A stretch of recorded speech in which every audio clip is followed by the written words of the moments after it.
समाज में इस बेहद खूबसूरत और सामाजिक सुधार के कार्यक्रम में आप लोगों ने मुझे यहाँ पर बुलाया।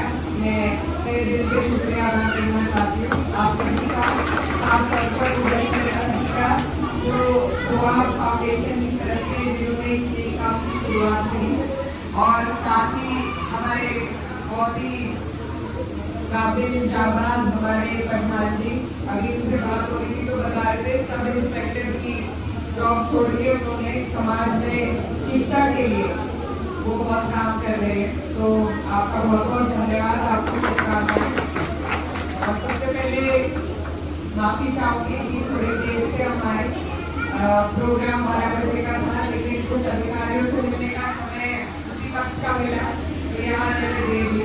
आप लंबे वक्त से इंतजार कर रहे हैं, आपसे माफी चाहते हुए बस यही कहना चाहती हूँ कि इस तरीके के जो प्रोग्राम है इनमें शामिल होकर इनका हिस्सा बनकर हमें खुशी होती है, क्योंकि ऐसी ही चीजों की जरूरत है आज हमें। आज जिस तर्ज पे समाज पिछड़ गया है, क्योंकि शिक्षा सब तक नहीं पहुंच पा रही है, जैसा अभी अकरम भाई बता रहे थे, शिक्षा का निजीकरण इस तरीके से कर दिया गया है कि हम लोग जो गांव देहात के लोग हैं वो अपने बच्चों को प्राइवेट स्कूल में तो पैसों की कमी से नहीं भेज पाते, और जो सरकारी स्कूल है उनमें मात्र एक टीचर हर स्कूल में है, उसके अलावा ना कोई और टीचर सरकार बढ़ाती है ना कोई और प्रावधान बढ़ाने का काम कर रही है। इससे नुकसान आपका और हमारा है। अगर हम लोग, और ये भी बात बिल्कुल ठीक है, एक बार बच्चों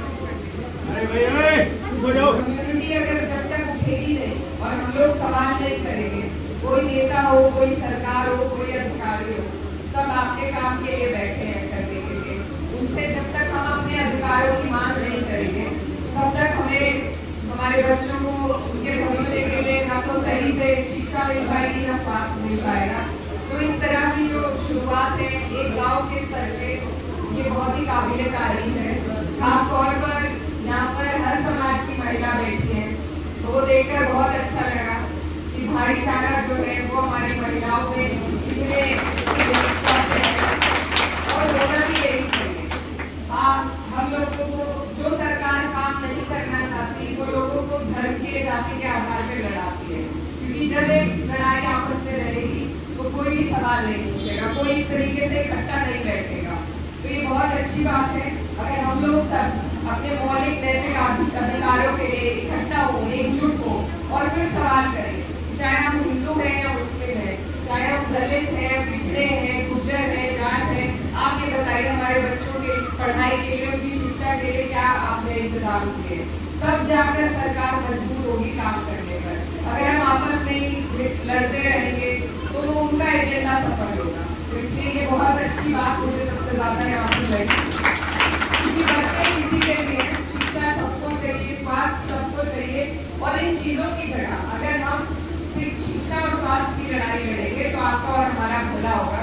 मैं ये भी कहना चाहती हूँ कि किसी भी ऐसे नेता पर यकीन न करें जो धर्म के आधार पर बात करे, और किसी धर्म गुरु पे यकीन न करें जो राजनीति की बात करे, क्योंकि ये दोनों चीजें अलग अलग होती हैं। हम बात करेंगे जो काम मेरा है, मेरे अधिकार के तहत आता है, उसमें मुझसे सवाल होना चाहिए, जो प्रधान जी के अधिकार में आता है उनसे सवाल होना चाहिए, तभी हमारा समाज आगे बढ़ पाएगा। और ये जगह जैसा मालूम पड़ी ये ग्राम समाज की जगह है, तो मुझे लगता है कि इससे ज्यादा सदुपयोग इस जगह का प्रधान जी और हो नहीं सकता था कि हमारे बहनों के लिए ये एक ऐसी जगह बन जाए, सुरक्षित जगह, जहाँ पर निःशुल्क तरीके से आप लोग आकर एक पढ़ाई का माहौल पैदा करे गाँव में, जिसमें हर समाज की बेटी, हर वर्ग की बेटी बैठकर अपने भविष्य के बारे में सोच विचार कर सके, कुछ ना कुछ तैयारी कर सके। और आजकल ऐसा बिल्कुल नहीं है कि अगर कोई इंग्लिश मीडियम में पढ़ा है वो ही आगे बढ़ेगा, या कोई विदेश से पढ़ के आया है वो ही आगे बढ़ेगा। अभी यूपीएससी का रिजल्ट आया और हमारे इलाके की कई लड़कियां यूपीएससी में जिन्होंने IAS के तरफ पे जिन्होंने एग्जाम पास किया है, लड़कियों के साथ साथ कई लड़के भी हैं, लेकिन मैं हमेशा लड़कियों की बात पहले करती हूँ, थोड़ा लोग की तरफ झुकाव ज्यादा होता है। क्योंकि हमारी बात अगर हम नहीं करेंगे और कोई करने वाला नहीं है। हम बहुत कम महिला सांसद हैं, बहुत मुस्लिम महिला सिर्फ 2 है और वर्ग की महिलाएं भी कम है।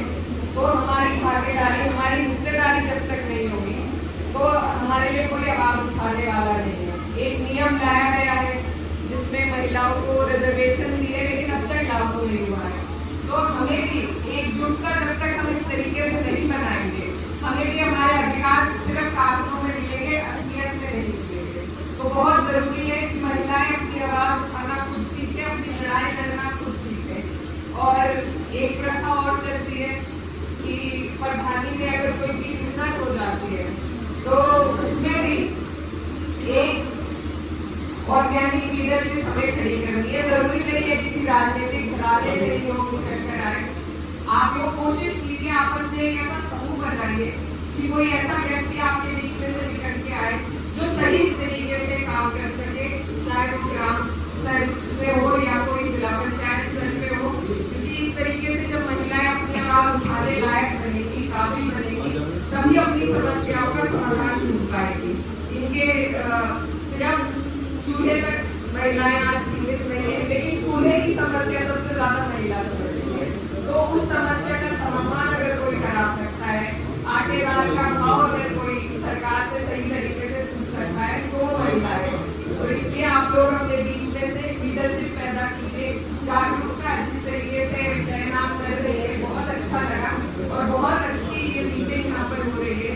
इसको इसी तरह आप चलाइए। और मैं ये भी कहना चाहती हूँ क्योंकि हम सब एक व्यक्ति कोई भी काम नहीं कर सकता, जरूरी है कि सब एक दूसरे की राह को आसान करें। तो आप समाज के लेवल पे जो कर रहे हैं ये बहुत बड़ा काम है, ऊपर वाला आपको इसका अजर दे। और आप इस गाँव के साथ साथ आप आसपास के गाँवों में भी प्रयास कीजिए। बहुत से ऐसे लोग हैं प्रधान जी के जैसे जो सामने आते हैं, मदद करते हैं, रास्ता खोलने का काम करते हैं। तो उन लोगों का सहारा लेकर, उनकी सहायता लेकर आगे बढ़े और इसी तरीके से हमारे समाज की बहनों को जोड़े। मेरी तरफ से